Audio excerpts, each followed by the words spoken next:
300 nouveaux cas de Covid-19 ont été enregistrés par le Nigeria dimanche 8 novembre. Ce nombre important de coronavirus est le plus élevé enregistré dans le pays depuis le mois d'août dernier. Les autorités nigérianes qui craignent une deuxième vague de contamination alertent et appellent les populations à se conformer aux mesures de prévention. La ville de Lagos, 22 millions d'habitants, est toujours l'épicentre de l'épidémie dans le pays. Le Nigeria comptait 64 124 cas de Covid-19, 60 069 guérisons et 1158 décès à la date du 9 novembre.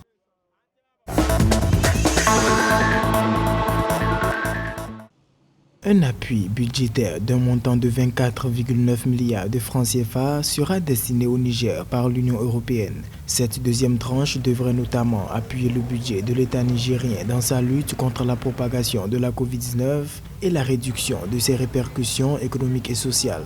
À noter qu'un premier décaissement d'urgence à hauteur de 20,3 milliards de francs CFA avait déjà été débloqué par l'Union européenne en mai dernier en faveur du Niger. Le nombre de personnes atteintes du Covid-19 au Niger s'élève à 1246, dont 1144 guéris et 69 décès.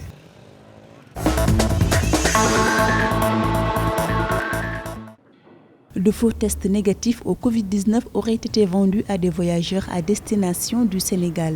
Ces faux tests étaient illégalement vendus à des passagers à l'aéroport Roissy-Charles de Gaulle en France à destination des aéroports africains, dont l'aéroport international Blaise Diagne du Sénégal. Une enquête a permis la découverte de plus de 200 faux certificats négatifs faits sur place et permettant d'embarquer sur des vols internationaux. Ces attestations s'échangeaient contre une somme allant de 150 à 300 €, soit entre 100 et 200 000 francs CFA. À ce titre, 7 personnes ont été interpellées, rapportent les médias français.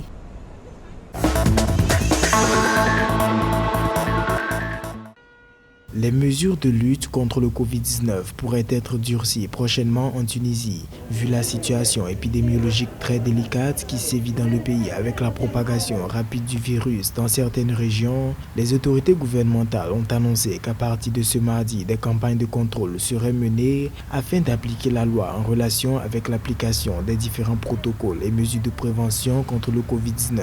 Le port des masques, désormais obligatoire, pourrait se renforcer et augmenter pour atteindre au moins 80% de la population selon le gouvernement. La Tunisie compte 71 569 cas de Covid-19, 48 103 guérisons et 1920 décès. «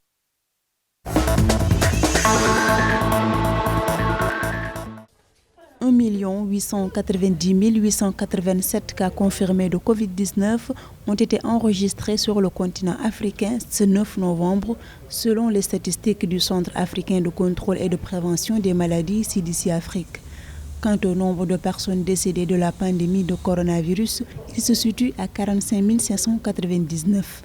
À ce jour, 1 588 803 patients ont par ailleurs été guéris du coronavirus sur le continent. L'Afrique du Sud, le Maroc, l'Égypte et l'Éthiopie forment toujours le peloton des pays les plus touchés par le Covid-19 en Afrique. En termes de nombre de cas positifs confirmés et de nombre de décès, la région d'Afrique australe est en tête, suivie par celle d'Afrique du Nord, estime le CDC Afrique.